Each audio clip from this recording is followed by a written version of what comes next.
žēlsirdība, vispār man patīk liecības dzirdēt. Katram ir no jums ir ko pastāstīt, jā?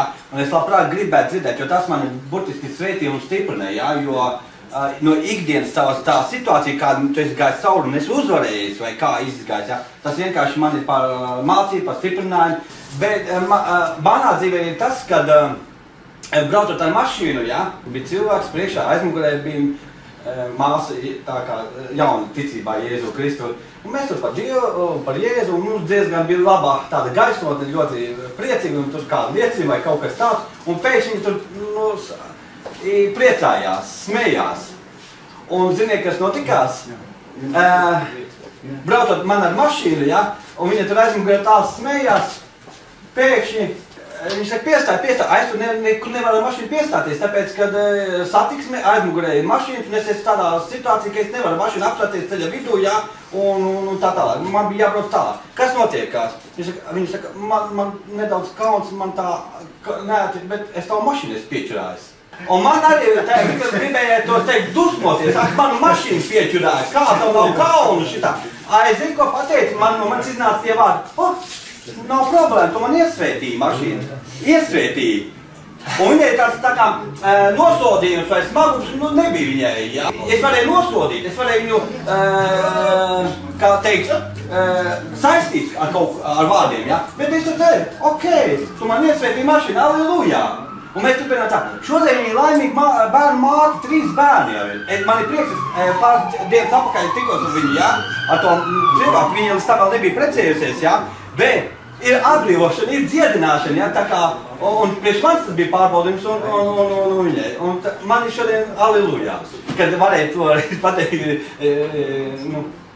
nav problēma, jā, tu man iesvētīji mašinu, allelujā, jā, nedusmojos vai tā. Un tā vēl viena liecība. Kad es biju Anglijā, es kādu laiku pastrādāju, un tur bija situācija tāda, kad es aizrādīju cilvēkam, ka nepareizi tā rīkojas, tā nevar, vārds sakot, grēkoja, ja? Un es vienkārši pateicu, tā nevajag, tā nav pareizi, rīkoties, tas ir grēks. Un tā sieviete bija ļoti neapmierināta, kad es tā pateicu, jo tas brālis bija tā kā ticīgs, ja? Bet, dzīvoja laulības pārkāpšanā. Un te es pateicu, ka tā. Un tad viņa tāda uzvilkt uz mani, meklē iespēju, kā man tagad pārizdarīt, kaut kā tā. Un pēc darba mēs dzīvojam privātu mājā, otrā stāvā, tur bija duša. Es pēc darba aizgāju mazgāties. Pēkšņi tā nāk pa trepiem augšā ar dvieli, ja?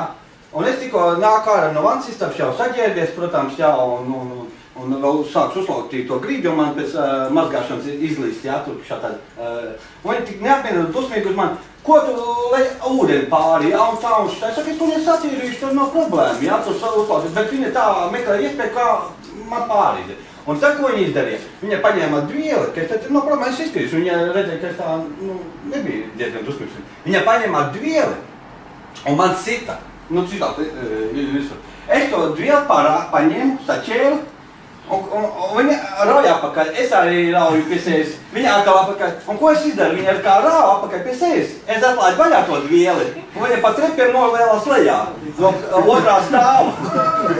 Tas nebija apzināti, es nebiju iedomājis, ka viņi novelsies no trepēm lejā, jā, kā akmens. Es kaut kas viņu palaidu.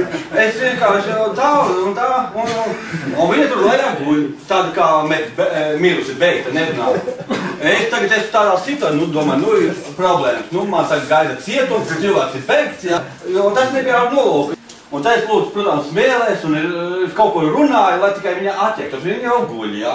Es saku, kungs, tā cēlēs augšā, Jēzus vārdā, viss labi, un tā viņa piecēlās tā kā, sākā atžīgt tā, kas te ir, un tā, un šitā. Un es skatos, ka, naudas sprandu lauzus, un tomēr ir dzīva, un man tās no pleciem nokritās smagums, jā, tas, kad, viss bija kārtībā, beigās ne uz slimnīcu vajadzēja, kā, bet tikai nedaudz uz tā, ka rēķina man bija jāpastrādā nedēļa, jā, viņas vietā, tās darbs, ko es darīju, jā, lai viņa mājās atpūšās tā, kā nositā. Bet, saprot, ir situācijas dažās, lai tu neaizēji miesā, garā sēsi, garā pļausi, miesā sēsi, miesā pļausi, jā.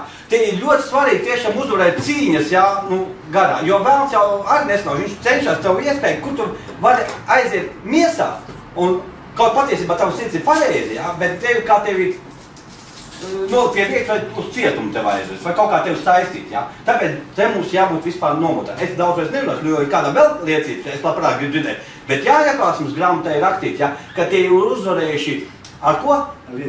Ar liecības vārdu un jēra asinīm. Tā kā nepatur to liecību, ja tev ir kaut kas tāds, ja, kas pagudina to kungu, ja, un kā mums te dzīvi gāja cauri, tas mani stiprinās, tas tevi stiprinās, ja, lai Dievs tev palīdz un sveitī un Halleluja.